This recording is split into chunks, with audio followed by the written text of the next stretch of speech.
আসসালামু আলাইকুম রহমতুল্লাহি ওয়াবারাকাতুহ।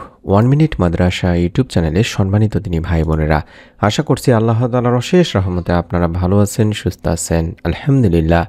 আজ যে দোয়াটি শেয়ার করতে যাচ্ছি, এটি এমন একটি দোয়া যা ফজরের নামাজের পরে মাত্র 11 বার পড়লে মাগরিবের আগে আল্লাহ তাআলা চাহে তো আপনার মনের সমস্ত আশাগুলো পূরণ করে দিতে পারেন ইনশাআল্লাহ।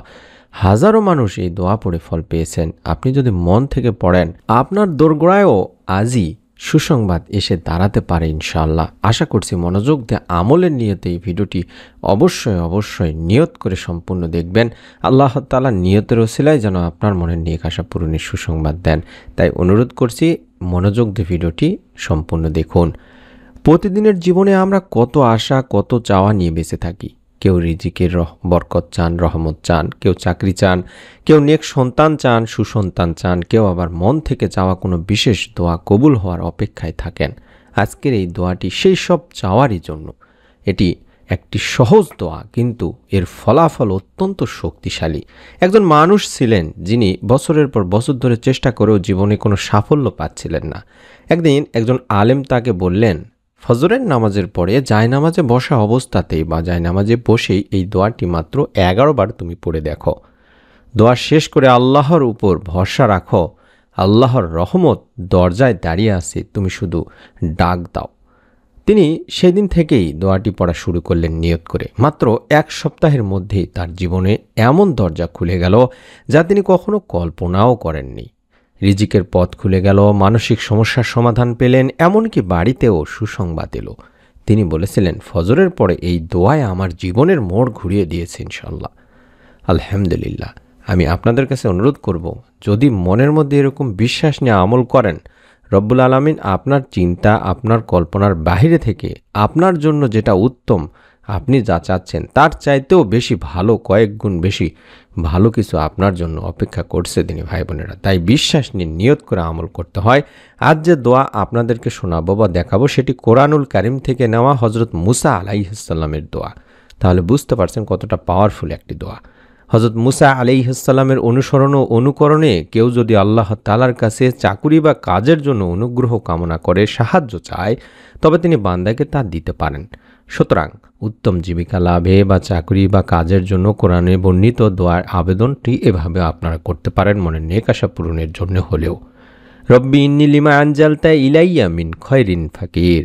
আশা করছি মোবাইলে স্ক্রিনশট নিয়ে সংগ্রহ করবেন। আবারও বলছি, আবারও দেখাবো দোয়াটি, কোনো সমস্যা নেই ইনশাআল্লাহ।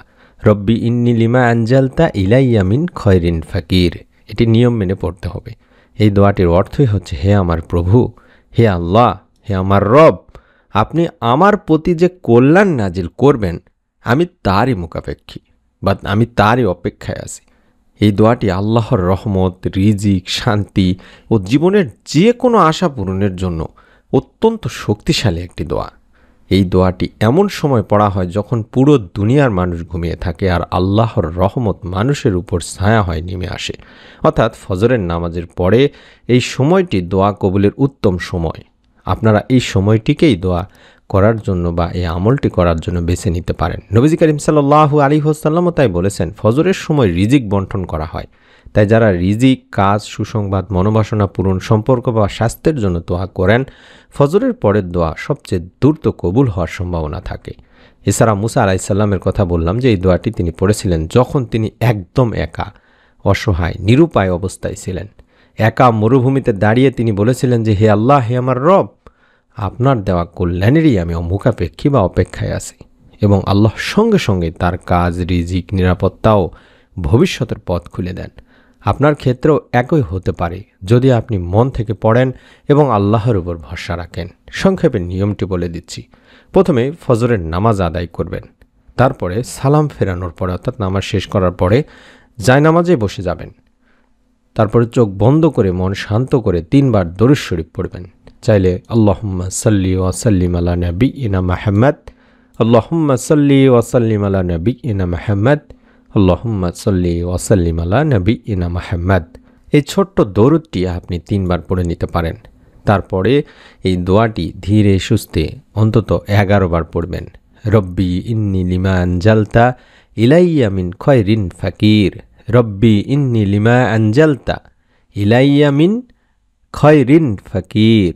আবারও বলছি, রব্বি ইন্নি লিমা আনজালতা ইলাইয়া মিন খয়রিন ফাকির। এভাবে অন্তত 11 বার পাঠ করার চেষ্টা করবেন। শেষে আবারও 3 বার দরুদ শরীফ পড়বেন, অর্থাৎ আল্লাহুম্মা সাল্লি ওয়া সাল্লিম আলা নাবিয়িনা মুহাম্মদ, আল্লাহুম্মা সাল্লি ওয়া সাল্লিম আলা নাবিয়িনা মুহাম্মদ, আল্লাহুম্মা সাল্লি ওয়া সাল্লিম আলা নাবিয়িনা মুহাম্মদ। এভাবে 3 বার পাঠ করার পরে 2 হাত তুলে আল্লাহ তাআলার কাছে নিজের চাওয়াগুলো বলবেন। বিশ্বাস রাখুন, আল্লাহ কখনোই কাউকে খালি ফেরান না, খালি হাতে ফেরান না। অনেকে এই দোয়া পড়ে মাত্র একদিনেই ফল পেয়েছেন। কেউ চাকরি পেয়েছেন, কেউ দীর্ঘদিনের সমস্যার সমাধান পেয়েছেন, কেউ চিকিৎসা ছাড়াই মানসিক শান্তি পেয়েছেন। আবার অনেকে বলেছেন মাগরিবের আগেই ফল পেয়েছি। হ্যাঁ, আল্লাহর কাছে অসম্ভব বলে কিছু নেই। আপনি শুধু মনকে পরিষ্কার রাখুন, হার না মানুন, দোয়াটি পড়ে আল্লাহর দিকে ফিরে যান। সুসংবাদ আসবে ইনশাল্লাহ। আজ নাও আসতে পারে, তবে কাল আসবে, কিন্তু আসবেই ইনশাল্লাহ। মনের মধ্যে বিশ্বাস নিয়ে আমলটি করতে হবে তিনি ভাই বোনেরা। তাই আপনি আজই এই আমলটি বা এই দোয়াটি ফজরের পরে পড়া শুরু করুন। আপনার মনের যে আশা আছে হয়তো আজই পূরণ হয়ে যেতে পারে। ভিডিওটি অন্যদের সাথে শেয়ার করুন, যাতে তারাও দোয়ার বরকত পেতে পারেন এবং এর সমান বা সমপরিমাণ সওয়াবও যেন আপনি পান। তার জন্য অনুরোধ করছি, নতুন আমলের ভিডিওগুলো পাওয়ার জন্য অবশ্যই সবার আগে সর্বপ্রথম যেভাবে আমরা ভিডিও তৈরি করি, যে কথাগুলো বলি, যে দোয়াগুলো বলি, এগুলো আশা করছি যারা ইউটিউবে ভিডিওগুলো দেখেন ডেট দেখলেই বুঝতে পারবেন সবার আগে আমরাই আপলোড করে থাকি, অর্থাৎ আমরাই সবার আগে তৈরি করে থাকি, রিসার্চ করে তৈরি করে থাকি। তাই অনুরোধ করছি, ভিডিওটির নিচে সাবস্ক্রাইব লেখা বাটনে চাপ দিয়ে রাখুন। নতুন ভিডিও সবার আগে পাবেন, দেখে নেবেন, তাহলে আর কারো ভিডিও দেখার প্রয়োজন হবে না ইনশাআল্লাহ। সকলে ভালো থাকুন, সুস্থ থাকুন। মন থেকে দোয়া করি, প্রত্যেকেই কমেন্ট সেকশনে দোয়া চান, কমেন্ট করে আল্লাহ তাআলা যেন সকলের দোয়া কবুল করেন। আমিন। আসসালামু আলাইকুম ওয়া রাহমাতুল্লাহি ওয়া বারাকাতুহু।